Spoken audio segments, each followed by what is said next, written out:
مسجد میں جا کر بیٹھنے کا وقت ہی نہیں رہتا. اتنے بیزی ہو گئے مسجد میں جا کر بیٹھیں گے, امام صاحب 2 منٹ لیٹ آئیں گے تو بولیں گے امام صاحب کہاں تھے, 2 منٹ وقت ہو گیا زیادہ. یہاں تک 2 منٹ بھی انتظار نہیں کرتا. بہت مسجدوں میں چلو جماعت کھڑے جاؤ, کون بھی ٹھہرو, نماز پڑھو, شروع کرو. اللہ کے نبی صلی اللہ علیہ وسلم کے زمانے میں اللہ کے نبی صلی اللہ علیہ وسلم جب تک گھر سے مسجد میں نہیں آتے تھے تب تک جماعت نہیں ٹھہرتی تھی, انتظار ہوتا تھا. اور آج ایسا ماحول ہے کہ ہم کو مسجد میں دل نہیں لگتا, 2 منٹ ہو گئے تو کوئی بھی پڑھا چلو نکلے. ہم تو مسجد کو اپنا گھر سمجھے, وہاں پر بیٹھے, جتنی دیر بیٹھیں گے اتنی دیر ثواب بھی ملے گا, جتنی دیر بیٹھیں گے سیکھنے سکھانے کے ہلکے لگیں گے. اس کے ساتھ ساتھ دین کی تعلیم کے اندر اور دنیا کی تعلیم کے اندر خوب عبور حاصل کرنا ہے پختگی کے ساتھ, کہ ہمارے نوجوان بچے لڑکے لڑکیاں ہوں اچھی تعلیم حاصل کرے دین کے علم کے ساتھ. لڑکوں کی خواہش ہونا چاہیے, یہ خواہش نہیں کہ میں گیریج کا کام کروں گا, میں یہ کروں گا وہ کروں گا. ہماری خواہش, ہمارا لکش یہ ہونا چاہیے کہ میں IPS بنوں گا, میں وکیل نہیں بنوں گا, میں جج بنوں گا, میں کمشنر بنوں گا, میں سیاستدان MLA بنوں گا. یہ لکش ہونا چاہیے. یہ لکش رہے گا تو کام کرے گا. ہمارے لکش کیا ہوتے ہیں, ہیلپر کی نوکری کروں گا, میں کسی کے سامنے جا کر ہاتھ میں نیچے کام کروں گا, 200 پگار مل گیا تو بس کافی ہے. تو ہمارا لکش بھی بڑا ہو, کام بھی بڑا ہو. دین کی تعلیم کے ساتھ ساتھ صبح میں یا شام میں وقت نکالے, دین کی تعلیم کو حاصل کرے, حافظ صاحب کے پاس بیٹھے, نماز کو سیکھے, قرآن کو سیکھے, دعائیں سیکھے, احادیث سیکھے. یہ چھوٹی چھوٹی دعائیں ہیں نا, بڑی کام کی چیز ہے.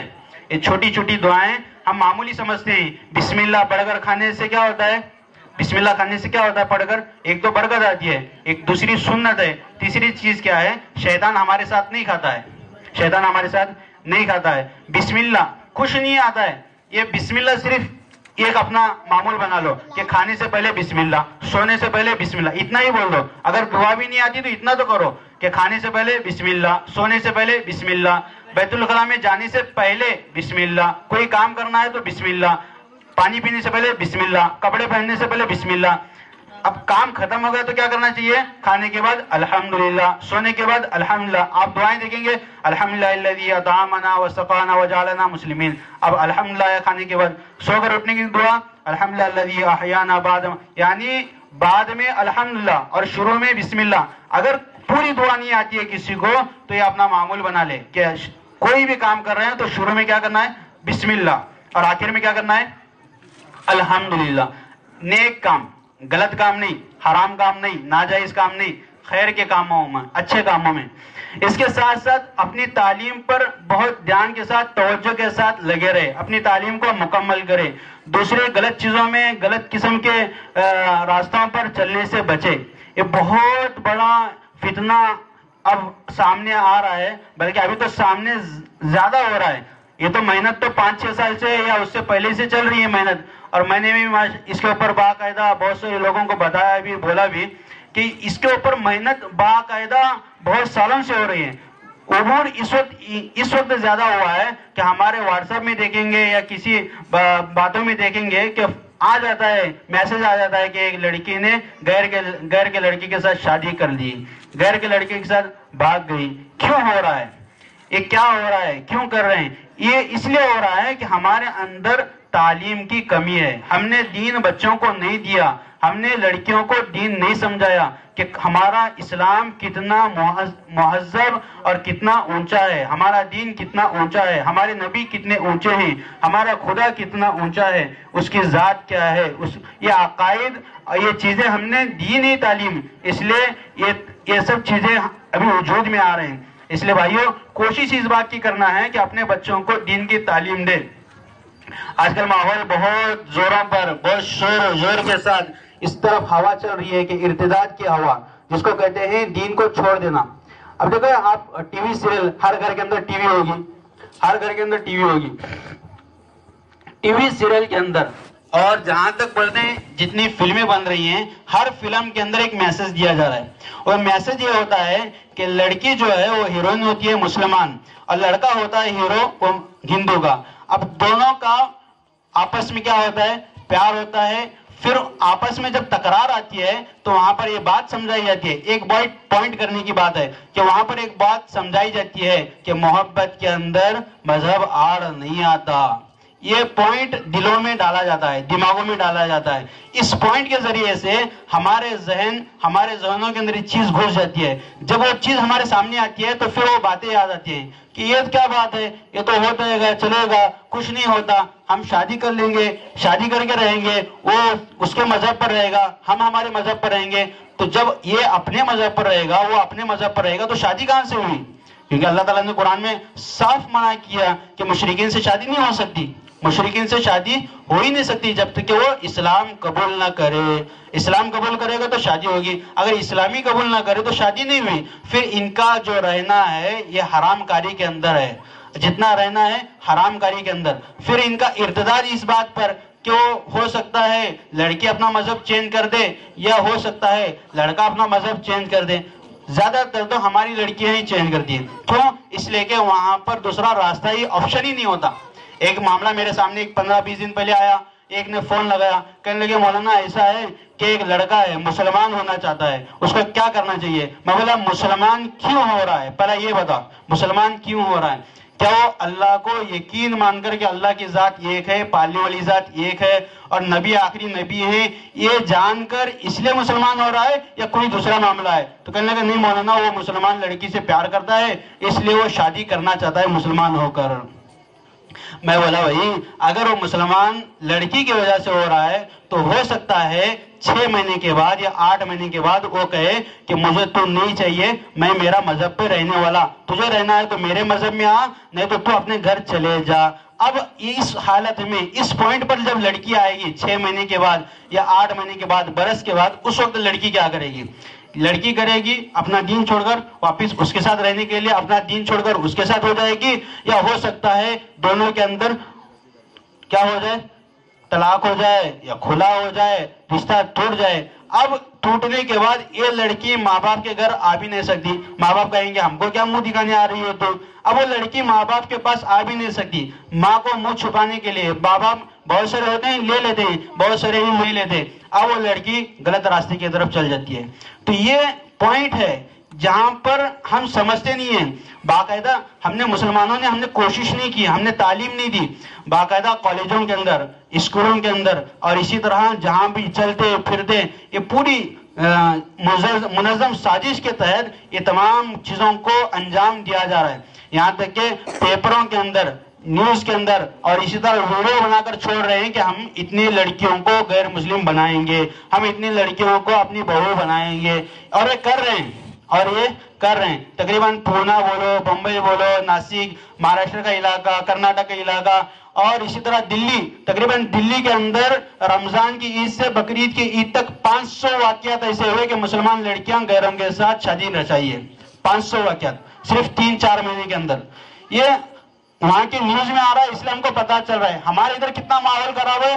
اگر ہم چلیں گے پھریں گے تو ہم کو پتا چلے گا کہ ہماری لڑکی تو پردے کے ساتھ جا رہی ہے، مگر پردے کے ساتھ جانے کے بعد کالج میں کیا ہوتا ہے، کالج میں جانے کے بعد کس لڑکے سے مل رہی ہے، کس سے دوستی کی جا رہی ہے اور کس سے تعلقات بنائے جا رہے ہیں. یہ پوری سازش کے تحت ایک غیر مسلم لڑکیاں مسلمان لڑکی سے دوستی کر رہی ہیں، پھر ان کا تعلق دوسروں سے جوڑ رہی ہیں. یہ تمام چیزیں ہیں. ان تمام کو سوچنا، سمجھنا، اپنے بچوں پر نگاہ رکھنا.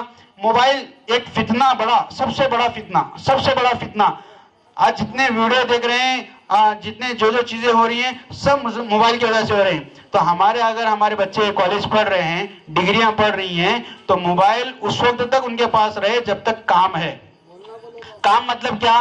اسٹڈی کرنا ہے. اب کون سی اسٹڈی کرنا ہے؟ اسٹڈی کرنے کے لیے لیپ ٹاپ دے کر یا تو اسے باہر ہال میں بٹھاؤ، موبائل لے کر اس کو ہال میں بٹھاؤ، کیونکہ یہاں پر بیٹھ کر اسٹڈی کرنا ہے. اسٹڈی کے بعد اس کا موبائل اس کے پاس سے لے لو.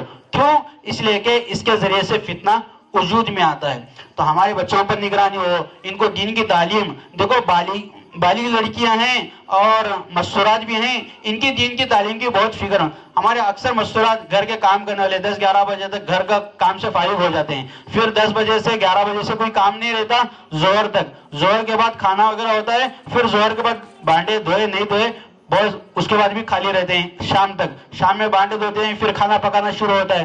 تو تقریباً 4 سے 5 گھنٹے خالی اوقات گزرتے ہیں، جس کے اندر اکثر حصہ ٹی وی کے سامنے گزرتا ہے.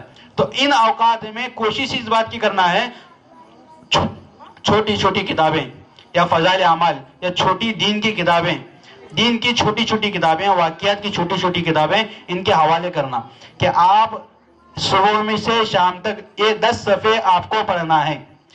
اور پڑھنے والا اسی وقت بول سکتا ہے جب خود کو پڑھنے آتا ہے، کیونکہ خود پڑھے گا تو سامنے والوں کو پوچھ سکتا ہے کہ کیا پڑھا تم نے. اگر ہم کو ہی نہیں آتا تو ہم پوچھ بھی نہیں سکتے. تو ان کی تربیت اس بات پر کرنا کہ ایک تو پڑھنے کی ترغیب دو. اگر تعلیم بالغان کہیں چل رہا ہے تو اپنے بچوں کو، لڑکیوں کو، بڑی عورتوں کو ان مکاتب میں بھیجو پڑھنے کے لیے. اور سب سے ضروری چیز ہماری ہفتہ واری تعلیم ہوتی ہے. ہفتہ واری تعلیم کے اندر ہماری ہر گھر کی لڑکی تقریباً 7ویں سے لے کر کالج اور ڈگری پڑھنے والی ہر لڑکی ہفتہ واری تعلیم میں موجود ہونا چاہیے. اپنی ماں کے ساتھ ہفتہ واری تعلیم میں ضرور، کچھ کرے نہ کرے ہفتے میں ایک مرتبہ تعلیم میں ضرور جائے. یہ ہماری نگرانی ہونی چاہیے ضرور. اور اس کے ساتھ ساتھ دوسری چیز، غیروں کے ساتھ اگر ہم نے ہماری لڑکیاں، غیر کی لڑکیاں اگر سہیلیاں ہیں تو ان سے دوستی کٹ کراؤ. پہلے سب سے پہلے کٹ کراؤ ان کی دوستی. پھر دین کی تعلیم پر توجہ دو، ان کی نگرانی کرو، کیونکہ یہ ہمارا سرمایہ ہے. اگر یہ سرمایہ ختم ہو جائے گا پھر ہمارے اندر دین باقی نہیں رہے گا، ہمارے بچوں کے اندر دین باقی نہیں رہے گا. کہتے ہیں نہیں، ماں کی گود پہلا مدرسہ ہے. ماں کی گود پہلا مدرسہ ہے. اگر ماں ہی بگڑ جائے تو پھر آگے کیا بچے پڑھیں گے، کیا بچے بنیں گے؟ کون جنید بغدادی بنے گا، کون قطب الدین بختیار کاکی بنے گا، کون خواجہ معین الدین اجمیری بنے گا، کون نظام الدین اولیاء بنے گا؟ یہ جتنے بنے ہیں اللہ والے سب ماں کی دولت سے بنے ہیں، باپ کی دولت سے نہیں، ماں کی تربیت سے بنے ہیں. حضرت قطب الدین بختیار کاکی رحمۃ اللہ علیہ اپنی زندگی بھر آسمان سے اللہ تعالیٰ دسترخوان اترتا رہا، کس کی برکت سے؟ ماں نے سکھایا. نظام الدین اولیاء ماں نے سکھایا. خواجہ معین الدین اجمیری ماں نے سکھایا. خواجہ فرید الدین شکرگنج رحمۃ اللہ علیہ، ان کی ماں کی دعاؤں کا صدقہ. یہ ماں کی تربیت ہے. باپ بھی نگرانی کرے، ماں بھی نگرانی کرے. زیادہ تر تو باپ باہر ہی رہتے ہیں، مگر صبح میں شام میں پابندی کے ساتھ اپنے بچوں کی نگرانی، پوچھ تاچھ، صبح سے شام تک کیا کیا کیے، کہاں گئے، کس سے ملے، اور کتنی پڑھائی ہوئی، کتنا ہوم ورک ہوا، ان چیزوں پر بھی دھیان رہنا چاہیے. صبح میں اٹھیں گے نماز کو تو بچوں کو بھی اٹھاؤ کہ آپ بھی سب نماز پڑھیں گے. نماز پڑھنے کے بعد ذکر کریں گے، تلاوت کریں گے. روزانہ کم سے کم ہماری لڑکی، ہر پڑھنے والی جس کو قرآن آتا ہے، کم سے کم ایک پاؤ پارا تو قرآن پڑھے. پاؤ پارا 4 دن میں ایک پارا ختم ہوتا ہے، تو پاؤ پارا کم سے کم ہمارا قرآن شریف پڑھے، کیونکہ قرآن کی برکتیں ہوتی ہے، نورانیت ہوتی ہے. اور اسی طرح نماز کی پابندی پر ڈالیں گے تو اللہ تعالیٰ کہتے ہیں نماز برائیوں سے روکتی ہے. نماز اگر ہم نہیں پڑھیں گے، ہم تو یہاں پر دکھنے تو ہے، برقعے میں ہے، اسکارف میں ہے، سب کچھ ہے، مگر نماز نہیں ہے، ہمارے اندر دین نہیں ہے، تو یہ برقع بھی کچھ کام نہیں آئے گا، اسکارف بھی کچھ کام نہیں آئے گا. اس لیے کوشش اس بات کی کرے کہ ہمارے نوجوان بچوں کی بھی تربیت کرے. جو پڑھ رہے ہیں ان کو خوب پڑھائے. دیکھو نوجوان اگر لڑکے ہمارے 7ویں 8ویں میں 10ویں میں ہیں تو آگے پڑھانے کی نیت بھی کرے، اس کے ساتھ ساتھ دین کا علم بھی سکھائے. دین کا علم مطلب کیا ہے؟ صرف قرآن کا اتنا ہی نہیں، بلکہ 1 گھنٹہ تعلیم بالغان. اس بالغان کے اندر کیا ہونا چاہیے؟ فرائض ہیں، واجبات ہیں، اور اسی طرح عقائد ہیں، مسائل ہیں. ان چیزوں کو سیکھنا ضروری ہے. اور اسی طرح ہماری لڑکیاں جو ہیں وہ ہفتے میں ایک مرتبہ تعلیم میں جائے ہفتہ واری، اور اسی طرح روزانہ 5 وقت کی نماز پڑھے، روزانہ پاؤ پرا قرآن شریف پڑھے، صبح شام کی تسبیحات کرے، اور ان کو اللہ اور اس کے رسول کا خوف دلائے، دلوں میں ان کے اللہ اور اس کے رسول کی محبت آئے، تاکہ اپنے دین پر، ایمان پر باقی رہے. تو بھائی سب باری ارادہ کرتے ہیں اللہ تعالیٰ کا نشان عمل کی توفیق عطا فرمائے.